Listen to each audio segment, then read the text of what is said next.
little child. That's why my wife says she wants a remarriage now. I'm in big trouble. Shall I tell them? It's going to be our 25th wedding anniversary in November. And she said, you know what? I really want to get married properly to you now. So because when I said, when you proposed to me, I didn't say yes, I didn't say no, and that's true because I didn't know my left from my right then. Now I know my left from my right, and I want the whole thing. I want the whole thing. So I'm going to wear tuxedo again. And she's going, I said, look, then I called her. You want us to have, what did you call her? Renew our vow? I said, I have not broken my vow. Did you break yours? There's no point renewing what I've not broken.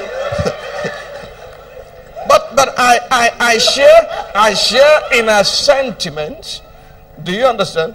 Because I remember standing in front of our father's house. I came for a different purpose. The man saw me the first one. Who are you looking for? I had not even proposed. I had not even said anything. It did not even cross my mind. I just came to collect money given to her. And my father-in-law, that was the day God spoke to him. That's the husband of your daughter.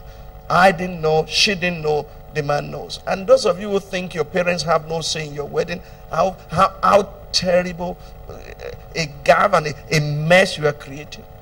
I didn't know that day. She didn't know. The man saw me and said, come and sit down. It was surprising to my wife because it does not allow men to enter. I said, Daddy. God said, that is the husband of your daughter.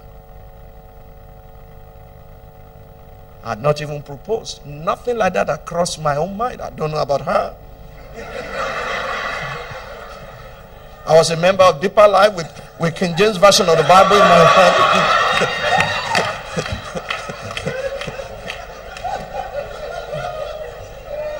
I would never propose because she was wearing Rastafarian style. I would never have said hello. I was going my own way. It was money I came to change. But God knows everything.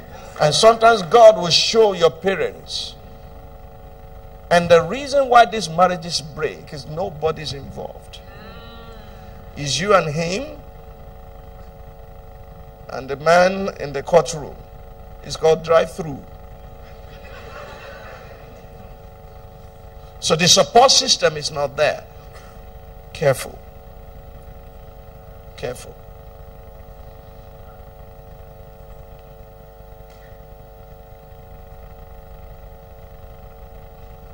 If Elimelech and his household missed it, the great woman of Shunem did not. I want you to write few things, then I'll close. Number one, leadership is a calling.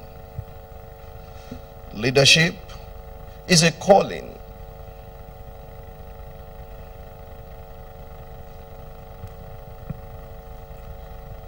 It is the act of making a positive difference. Leadership is a calling. It is the act of making a positive difference in the lives of people we are called to lead.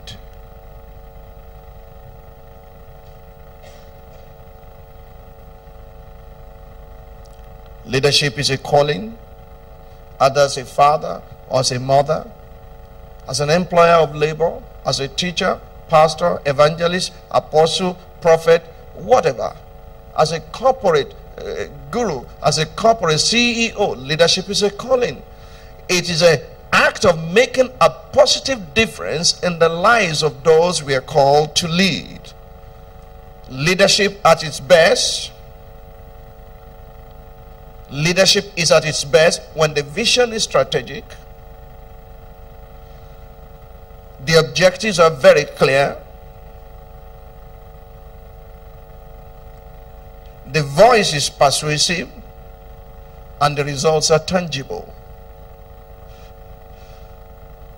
Leadership is at its best when the vision is strategic.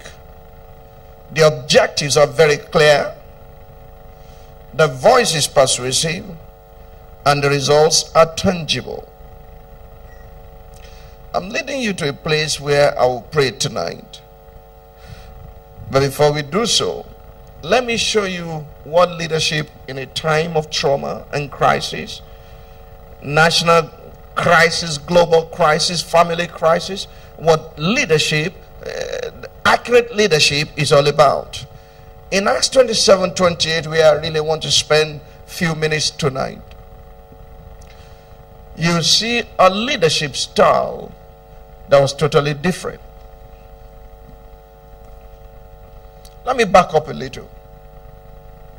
When they were about to stone David, what did David do? David inquired of the Lord. So the leadership to follow now is a leadership that follows the Lord. Because if the leader does not follow the Lord, it will follow another Lord. We don't have all the answers. I don't know about somebody else. I don't. So I need to depend upon God from time to time and to ask him things. And you cannot be presumptuous about God. He can tell you to pursue now. He can tell you to wait later. Same war, different strategy.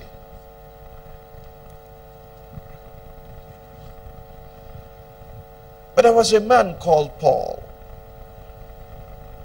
He was a prisoner. He appealed to Caesar. And because he appealed to Caesar, they had to sail to Italy. You have appealed unto Caesar you shall go. And as they began their journey, he perceived the voyage would be dangerous. And he stood there and told the people, "Hey, captain, don't sail now. The sea will not be clear now. We are going to be in trouble." See, that's what leadership is all about. Sometimes you can call it over shepherding if you do not know what the shepherds are supposed to do. Sometimes just checking with your leader can save you awesome trouble. I'm not asking to go to your leader and say, "Shall I wear black shoe? Shall I change into black pants tomorrow? I'm going for an interview. What dress?" That's not what I'm talking about. But when you're about to make some strategic decisions about your life, go to the one set over you. God puts him as a covering so that you are not beaten by the elements. Don't just assume, "This is my profession, this is my field, and this is my life." No, he puts someone over you. Look, Rebecca became pregnant because her husband prayed. He wasn't the pastor. He wasn't the prophet. Isaac's wife was barren. Isaac was now 59 years old.